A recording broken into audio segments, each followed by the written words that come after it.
Esse é uma cápsula e nós vamos falar agora sobre a situação de Cuba, tá? Tanto pela questão da ruína econômica que está acontecendo lá, que não é novidade nenhuma. A gente já falou sobre o último furacão que passou lá, que deixou um monte de problemas, além da falta de luz. Lembrando que não foi o furacão que causou a falta de luz aconteceu por falta de combustível. Cuba está numa situação muito delicada e agora fica mais delicada ainda com a vitória do Trump, né? Porque, de novo, né, embora mesmo os democratas lá nos Estados Unidos não sejam pró-Cuba, não sejam pró-comunismo, o Trump é ainda mais complicado. O que será do futuro de Cuba próximo? Tá? Passou um outro furacão polar, o Rafael, causou mais um monte de chuva na ilha e a falta de luz continua. Tá? A falta de luz não tem a ver com furacão só, não. Tá? É falta de combustível. Vamos entender a situação cubana. Essa notícia foi sugerida por Milei Turguniev, caminhoneiro marítimo cubano em fuga, e várias outras pessoas. Obrigado aí ao pessoal que sugeriu notícias lá no nosso site, no visãolibertaria.com. E obrigado a você que está assistindo o nosso vídeo. Se você gosta do nosso conteúdo, por favor, deixe o seu like, se inscreva aqui no canal, né? Pois bem, a gente tem falado sobre a situação em Cuba, que está cada vez mais complicada. Cuba está chegando no chamado prazo de validade do comunismo e as coisas começam a simplesmente não funcionar mais lá, né? Cuba está sem combustível para rodar as termoelétricas dela, as termoelétricas que ainda estavam funcionando mal, já estavam funcionando mal, agora estão parando de vez, e com isso os apagões em Cuba estão durando períodos enormes, e para juntar, estamos no período de tempestade, né, no Atlântico Norte, então vários furacões estão passando lá nos Estados Unidos e também ali em Cuba, né? Agora dessa vez foi o furacão Rafael que passou por Cuba e deixou novamente a ilha às escuras. Então mais uma falta de luz, é um furacão com categoria 3, lembrando que o Oscar, que foi o furacão anterior que passou em Cuba, embora ele tenha sido muito forte lá nos Estados Unidos, ele quando passou em Cuba era só categoria 1, então era uma tempestade muito forte, mas não chegava a ser uma coisa muito preocupante. Esse Rafael agora pegou Cuba e tem uma intensidade muito maior, né? De qualquer forma, o problema essencial da história não é o furacão em si, é a fragilidade do sistema elétrico de Cuba, né? É aquela ideia que eu falo para vocês do problema do cálculo econômico. O governo socialista acaba sempre investindo as coisas da forma errada, e com isso, mesmo que o partido, mesmo que supostamente os políticos tenham uma boa intenção, queiram de fato resolver os problemas, eles simplesmente não têm informações suficientes para tomar boas decisões políticas, e aí acabam tomando decisões ruins, acabam limitando a eficiência econômica. Para quem não sabe o que é isso, é o problema do cálculo econômico, que foi descrito pelo Mises em 1921. Quem tiver curiosidade de entender exatamente qual é a lógica por trás disso, tem um vídeo sobre isso lá no meu canal Ancapsu Classic, chamado Por que o cálculo econômico é impossível no socialismo, em que eu explico essa teoria do Mises em detalhes, né? Lembrando que o Mises falou isso em 1921, ele escreveu esse artigo em 21. Naquela época, muita gente ainda via a União Soviética como um exemplo de sucesso. Não, está tudo dando certo. Não, porque eles têm alguns problemas lá, mas pelo menos ninguém tem fome, todo mundo tem emprego. É curioso como alguns ainda falam isso de Cuba hoje, né? Estão mentindo, tá?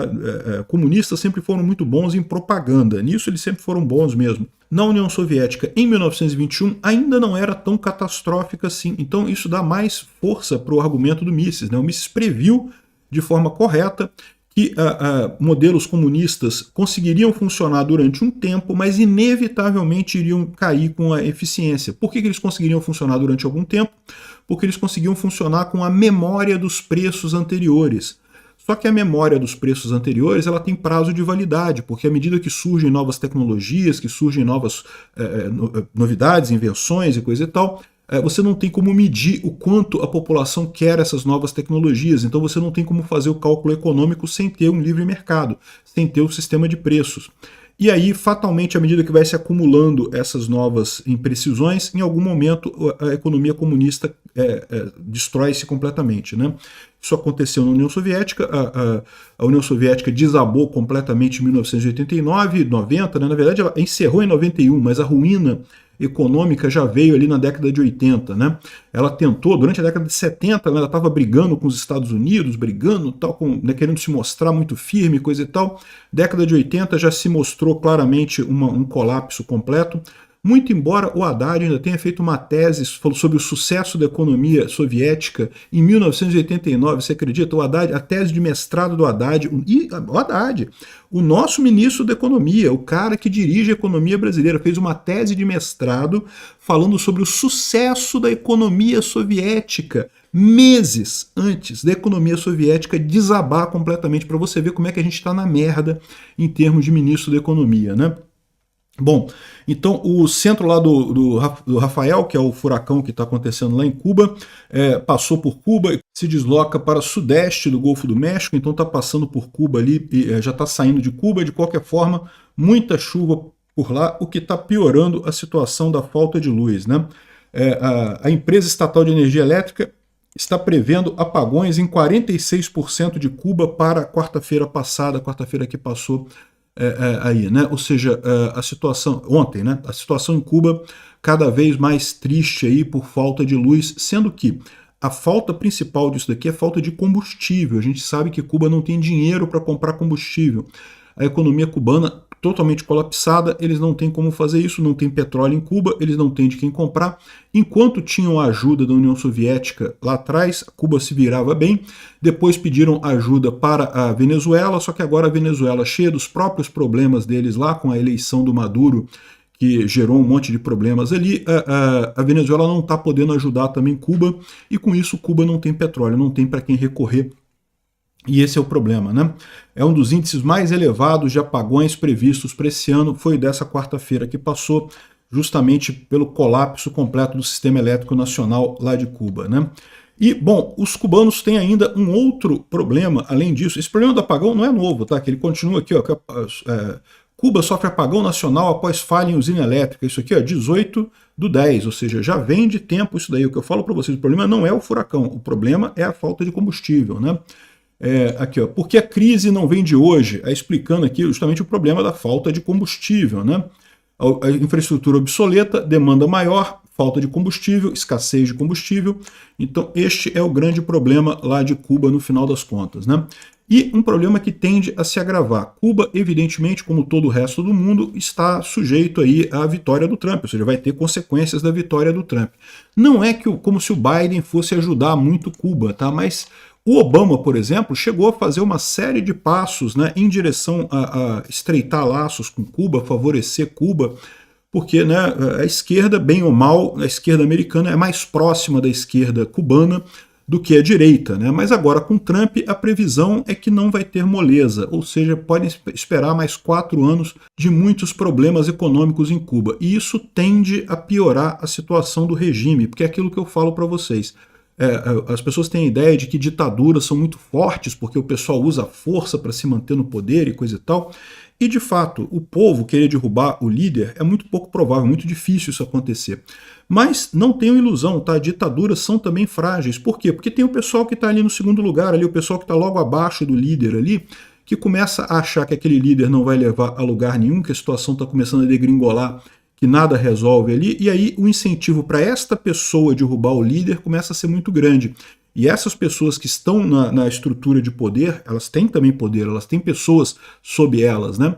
Então isso começa a ficar muito perigoso para Cuba. Vamos ver o que vai acontecer, mas eu estou para te dizer para vocês, vou fazer aqui uma previsão ousada. O final desse mandato do Trump, a gente vai ver uma Cuba não comunista, Cuba saindo do comunismo. Nos próximos 4 anos, a gente deve ver o regime de Cuba colapsar completamente. Guardem esse vídeo, me cobrem daqui a 4 anos, ou em algum ponto, né? Vamos ver, de repente, se eu tiver certo, a gente vai ver em algum ponto dos próximos 4 anos ali o regime cubano caindo devido a essa podridão socialista que é tão comum nesse tipo de regime. Agora que não tem mais nenhuma possibilidade de ajuda americana, eu não creio que o Díaz-Canel, que é o atual presidente de Cuba, dure muito tempo, né? E a gente sabe que está tendo brigas lá, eu já falei para vocês que existe o neto do Raul Castro, que também tem brigado com o Díaz-Canel, já tem uma briga interna grande lá dentro do governo cubano. Eu acho que não dura 4 anos mais o governo comunista cubano. Vamos ver o que vai acontecer com Cuba. Não vai ser moleza não, tá? Sair do comunismo é muito difícil. Pergunta para a Rússia. A Rússia passou por um aperto muito... A própria Ucrânia também passou por um aperto muito grande com o fim do comunismo. Por quê? Porque as pessoas não estão acostumadas a fazer negócio, né? Elas não estão acostumadas com o capitalismo. Então, até a sociedade realmente mudar a sua cultura, mudar o seu modo de vida, é um período muito duro. Cuba vai passar por dificuldades muito grandes, mas não tem outra saída. A saída é a liberdade, a saída é o capitalismo. Comunismo é uma falha. Quanto antes Cuba começar esse processo, melhor para o futuro da ilha. Obrigado por assistir o vídeo até o final. Além de curtir, compartilhar e se inscrever no canal, considere se tornar patrocinador com valores a partir de R$ 1,99. Clique no botão Seja Membro abaixo para saber as condições e vantagens de patrocinar o canal. Mais informações sobre o nosso projeto, visite nossos sites indicados na tela.